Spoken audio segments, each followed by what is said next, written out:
Si mukallaf yang menghina Alkitab, dia bebas dari hukum penistaan agama, tetapi dia tidak akan bebas dari hukum Tuhan. Haleluya, haleluya. Shalom alaikum bishim hamasyah. Salam Aki. Aku kabarkan Injil keselamatan. Bapak Ibu Resi Tuhan, ketemu lagi dengan saya Evangelis Avraham Effendi Usman. Bagaimana kabar Bapak Ibu semua? Tentunya luar biasa.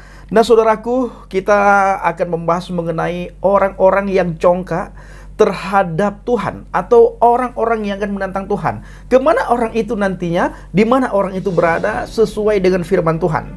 Nah, sebagaimana kita melihat dalam 2 hari ini di media sosial begitu viral, begitu heboh, dan sangat menghebohkan terutama sekali kita orang Kristen. Dan juga saudara, sangat menghebohkan saudara-saudara kita dari seberang. Di mana heboh mereka ketika melihat ada temannya yang kentuti Alkitab. Lalu hebohnya di mana Bang Pendi? Hebohnya itu Bapak Ibu, mereka menganggap si mukallaf itu atau Agustan itu adalah seorang pahlawan yang berani kentutin Alkitab. Seorang pahlawan yang berani mengambil firman Tuhan ditaruh di atas, di pantatnya Bapak Ibu. Bagi kita orang Kristen biasa-biasa saja, sah-sah saja. Bahkan kalau dia mau pun di situ monggo.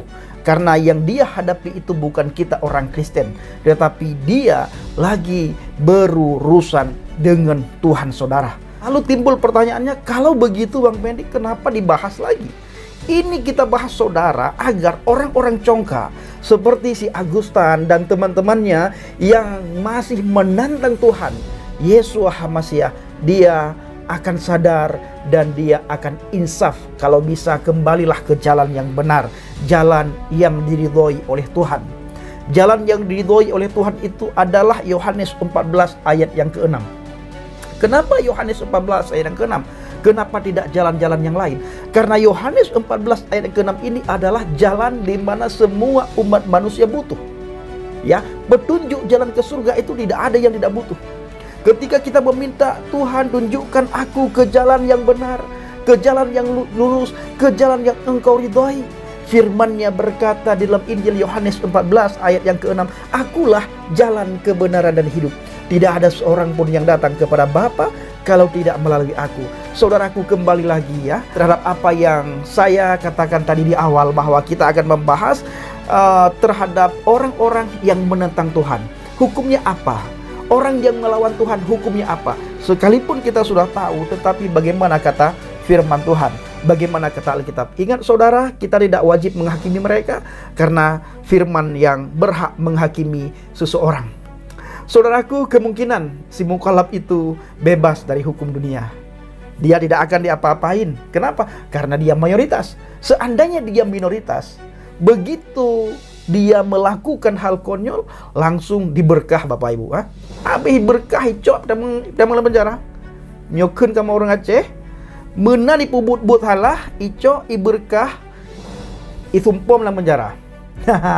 Jadi Bapak Ibu, kalau dia seandainya minoritas, dia melakukan hal sekonyol itu, begitu dia lakukan, tidak lama kemudian langsung diambil, dijebloskan saudara.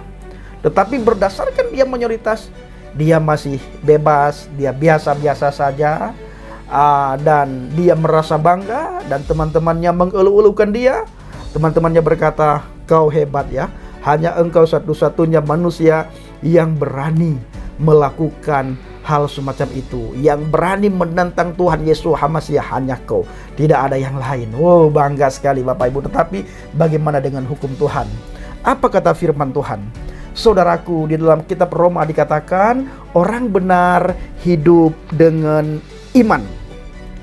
Orang benar hidup oleh iman saudara.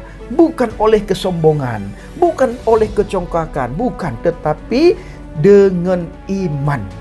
Mari kita melihat di dalam kitab Roma 2 ayat 5. Di situ ditulis dengan jelas saudara. Perikopnya itu hukuman Elohim atas semua orang. Atas semua orang, baik orang Kristen maupun orang di luar kekristenan.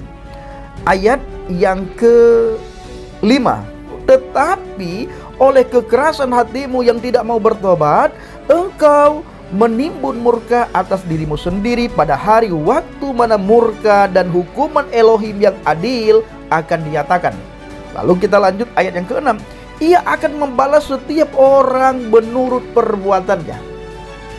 Tuhan akan membalas setiap orang menurut perbuatannya, baik orang Kristen maupun orang di luar kekristenan. Lebih-lebih lagi orang yang menentang firman Tuhan, yang menempatkan Alkitab di bawah pantatnya. Dipikirnya Alkitab ini karangan manusia, tulisan dia, ya. Dia tidak tahukah, atau dia pura-pura tidak tahu kalau Alkitab ini adalah karya Tuhan. Yang menulis ini bukan orang sembarangan, tetapi orang-orang pilihan Tuhan. Dan tulisan ini bukan buah pemikiran manusia, tetapi buah pemikiran Tuhan. Isi hati Tuhan, isi pikiran Tuhan. Ketika kita membaca Alkitab, ketika kita membaca firman Tuhan, maka kita lagi sedang mendengar suara Tuhan, atau Tuhan sedang berbicara kepada kita. Maka Bapak Ibu, kalau saudara ingin mendengar suara Tuhan, sering-seringlah baca kitab, baca firman Tuhan. Nanti di situ Tuhan akan berbicara kepada saudara, dan saudara akan tahu isi hati Tuhan. Saudara akan tahu pikiran Tuhan. Nah, orang yang mau membaca firman Tuhan hanya orang yang mau tinggal di dalam firman. Orang di luar firman, apalagi orang yang mengolok-ngolok firman, yang menghina, mencaci maki, mencemooh firman, yang menentang firman, hidup congkak, hidup dalam kefasikan, maka orang itu tidak akan bisa mendengar suara Tuhan. Sekali lagi, Alkitab ini adalah buah pemikiran Tuhan, isi hati Tuhan. Maka siapapun di antara kita yang ingin mendengar suara Tuhan, bacalah firman Tuhan, maka kita akan tahu isi hati Tuhan, akan tahu pikiran Tuhan, dan akan tahu apa yang Tuhan inginkan dalam diri kita, apa yang Tuhan inginkan pada kita, kemana Tuhan ingin bawa kita. Maka saudara harus membaca firman Tuhan. Nah, Bapak Ibu, saya akan lanjutkan membaca, ya. Ia akan membalas setiap orang menurut perbuatannya, seperti yang dilakukan oleh saudara kita beberapa hari yang lalu, di mana dia menaruh Alkitab di pantatnya. Nanti Tuhan akan minta pertanggungjawaban. Apa yang kamu lakukan? Maka hukuman Tuhan, dia tidak akan bisa lari dari hukuman Tuhan. Dia tidak akan bisa bergeser dari hukuman Tuhan, Bapak Ibu. Apalagi ketika Tuhan tunjukkan apa saja yang dia lakukan masa di dunia ini. Tuhan tunjukkan semuanya, Tuhan bukakan semuanya. Ditaruhlah, diperlihatkanlah CCTV-nya Tuhan. Lalu si mukalaf itu akan melihat betapa malunya dia di situ, dan dia menangis, meratap, tetapi dia tidak bisa berbicara apapun. Dia tidak bisa membela diri, Bapak Ibu, apalagi minta pembelaan. Bela diri saja tidak bisa, apalagi minta pembelaan. Di mana di situ nantinya sudah tidak ada lagi tebus menebus. Di mana di situ tidak ada lagi sogok menyogok. Tetapi dia, Tuhan kasih kesempatan masa di dunia ini supaya dia bertobat. Apabila dia bertobat, kembali ke jalan yang benar, kembali kepada Tuhan yang benar, menyembah Tuhan yang benar, menerima firman Tuhan sebagai Tuhan dan Juru Selamat, maka dosanya diampuni.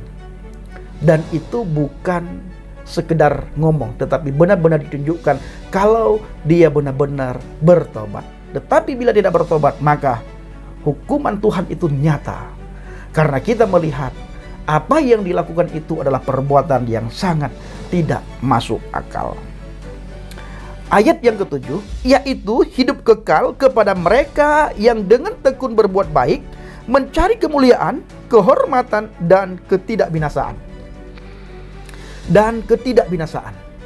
Sementara kita ketahui, supaya kita tidak binasa, apa yang harus kita lakukan? Percaya kepada Yesus Kristus, firman yang hidup. Siapa yang percaya kepada dia, maka orang itu akan memperoleh hidup yang kekal di surga, tidak akan binasa, terhindar dari kebinasaan. Tetapi sebalik daripada itu, bila seseorang tidak percaya kepada dia, firman yang hidup, maka akan mendapatkan kebinasaan dan mendapatkan hidup yang kekal di neraka. Ya, saya lanjutkan baca. Ayat yang ke-8, tetapi murka dan geram kepada mereka yang mencari kepentingan sendiri, yang tidak taat kepada kebenaran, melainkan taat kepada kelaliman. Di ayat yang ke-9 katakan penderitaan dan kesesakan akan menimpa setiap orang yang hidup yang berbuat jahat. Nah, siapapun yang berbuat kejahatan, maka hukumannya sudah jelas, saudaraku. Pertama, sudah tidak terima Tuhan Yesus Hamasiah sebagai Tuhan dan Juru Selamat. Yang kedua, melakukan dosa. Itu jelas sekali murka Tuhan terhadap orang itu tidak bisa dielakkan lagi. Dan orang itu tidak akan bisa lari dari murka Tuhan. Ingat, pembalasan itu hak Tuhan. Apapun yang dia lakukan, semua kita serahkan kepada Tuhan. Karena kita ketahui di bangsa dan negara kita, hukum penistaan agama itu sangat berpihak, Bapak Ibu. Kepada siapa? Kita sudah tahu. Dan kita melihat sendiri bagaimana mereka yang menghina iman kekristenan. Dan bagaimana apabila ada orang Kristen yang mempertanyakan, bahkan bukan saja mempertanyakan, minta tolong dikecilin volume suara itu, Bapak Ibu. Minta tolong dikecilin volume toa. Apa yang terjadi? Masuk penjara, saudaraku. Siapa yang memasukkan penjara? Orang banyak. Ya, orang banyak yang menuntut, yang meminta, yang menolak, mendorong, sehingga dijebloskanlah dalam penjara. Nah, itu sudah terjadi dan sering kita melihat di media sosial. Jadi saudaraku, para pencinta channel Habaget, si mukallaf yang menghina Alkitab, dia bebas dari hukum penistaan agama, tetapi dia tidak akan bebas dari hukum Tuhan. Ya, dia tidak akan bebas dari hukum Tuhan. Maka tunggu waktu Tuhan.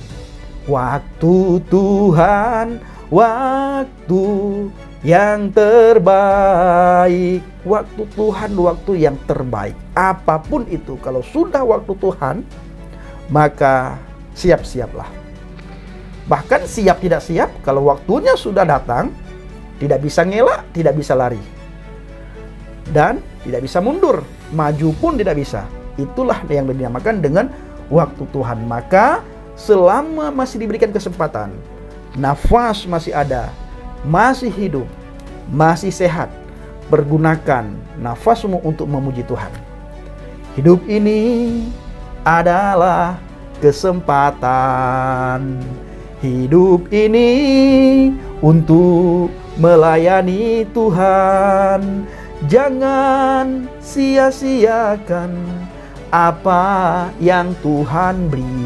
Hidup ini harus jadi berkat. Oh Tuhan, pakailah hidupku selagi aku masih kuat. Bila saatnya nanti ku tak berdaya lagi, hidup ini sudah jadi berkat. Selama masih sehat, masih diberikan kesempatan, pergunakan waktu untuk Tuhan.